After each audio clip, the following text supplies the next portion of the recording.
같이 밥 먹고 싶은 사람? Yuka! Which Eunice member, okay, which Eunice member would you never want as your roommate? 유니스 멤버 중에 룸메이트로 피하고 싶은 사람? Popcorn na popcorn. Okay. Last question.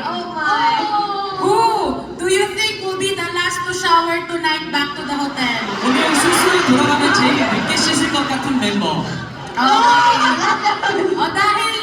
Because you changed your bias today, you win a Selka with you.